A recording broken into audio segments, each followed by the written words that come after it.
The last few years have been an incredible time to be in the world of brand or owning brand equity and just taking care of what your image is as a brand in the public sphere.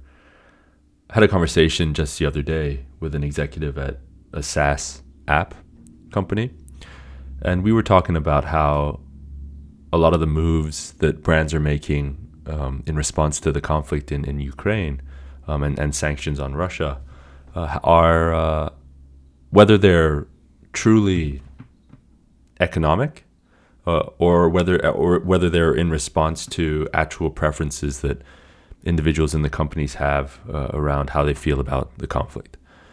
And I saw this story where vodka brand Stolichnaya is going to rebrand as Stoli, which is continuing my thought process along those lines. So over the last few years, we've seen companies make decisions around pretty strong directions. So, to cut away part of their pie, so to speak, or their customer bases, to go and further solidify or further the stickiness with another section or another demo within their client bases. You think of Gillette with a particular ad that they did.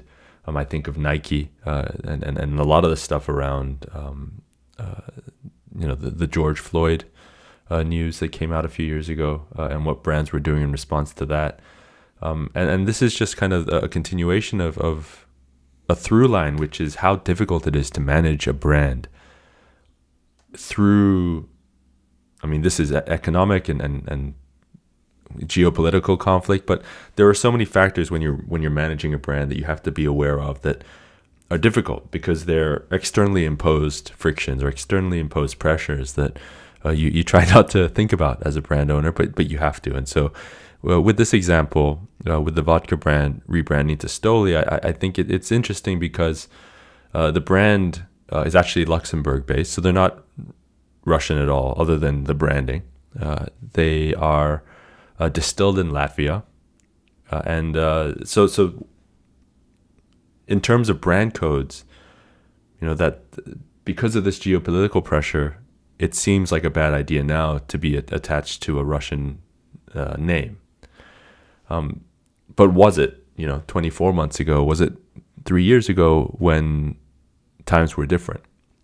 And so as a marketing practitioner, as somebody who thinks about brands all the time, the first thing that comes to mind is constant monitoring. If we were to be prescriptive about what to do in situations like this, you've got to be monitoring your brand perception on social media, on the news, in feeds. Always be having that Google alert, so to speak, of your brand name, to be understanding perception. I think it's so important, regardless of what avenue or what function in an organization you're thinking about. Even when we think about employer brands, how important it is to understand the perception of your company in the public sphere, and how you can either lean into or lean out of that perception. This is an example with Stoli of seeing, okay, well, there's an issue here. I think there's been news of bars and things in cities across the United States, at least, where people are taking bottles of Stoli and pouring it down the drain, and as a show of solidarity with Ukraine, as a show of defiance against Russia, and it's damaging, of course, to the brand in this moment. And so I think it's a good idea to rebrand to Stoli, but rebrands don't always have the impact that you think that they're going to have, right? We think of Facebook to Meta as one canonical example, where it's not like people have forgotten all the negative externalities or the negative brand codes that they were associating with the Facebook brand just because you changed to Meta. You're just inviting a different level of scrutiny. And so I'm going to be interested over the next few weeks at the very least, and hopefully it's shorter, hopefully the conflict goes away, but over the next few years to see whether this switch of brand name from Stolichnaya to Stoli does anything for the brand.